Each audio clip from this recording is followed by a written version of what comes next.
Empires redraw the world behind closed doors. A colonial war ignites America's rise as a global power. A general becomes a president and reshapes a nation, and ancient rivals fight wars that decide who will rule the Mediterranean forever.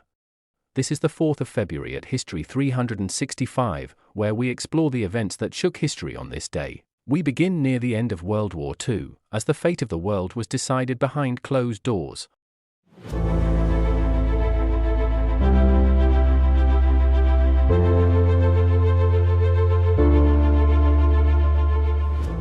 1945, the Yalta Conference.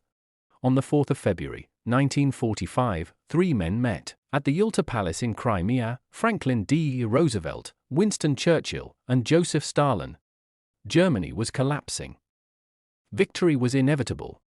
The question was no longer how the war would end, but what the world would look like afterward. At Yalta, the leaders agreed to divide Germany into occupation zones. They planned the destruction of Nazism, war crimes trials, and the creation of a new global body, the United Nations. But the most explosive decisions concerned Eastern Europe. Stalin promised free elections in Poland and other liberated nations. In reality, the Red Army already occupied them. Yalta effectively acknowledged Soviet dominance over Eastern Europe, laying the foundations for the Iron Curtain. Supporters called Yalta a necessary compromise to end the war. Critics later called it a betrayal that handed half of Europe to Stalin. Within months, wartime unity collapsed. The Cold War was born. Yalta didn't just end World War II, it divided the world for nearly half a century. Next, we move to Southeast Asia, and the rise of American imperial power. After defeating Spain in 1898, the United States took control of the Philippines, but Filipinos had been fighting for independence, not a new colonial ruler.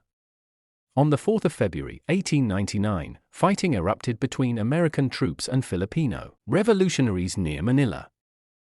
What followed was a brutal, three-year war. The U.S. claimed it was bringing civilization and democracy. Filipino forces saw occupation and betrayal. Guerrilla warfare spread across the islands. Entire villages were burned. Civilians suffered mass displacement, executions, and famine. More than 200,000 Filipino civilians died, many from disease and starvation.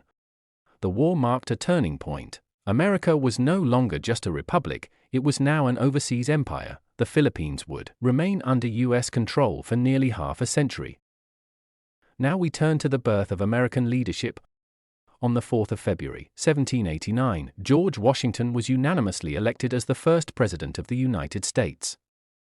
The Constitution was new, the nation was fragile, no one knew if this experiment in Republican government would survive. Washington had no blueprint, every decision he made would set precedent.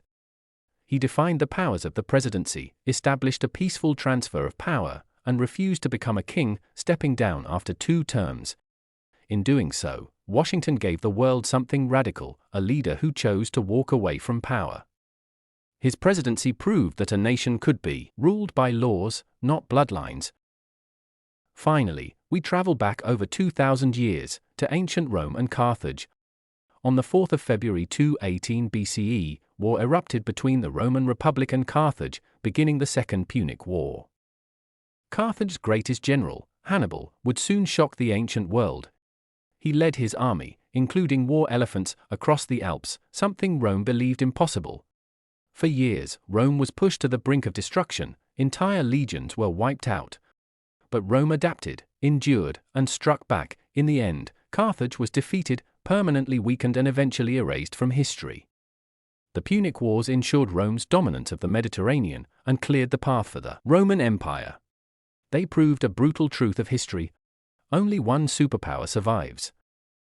That's the 4th of February in history. Stay with History 365, because every single day, the past still has something to say. See you tomorrow.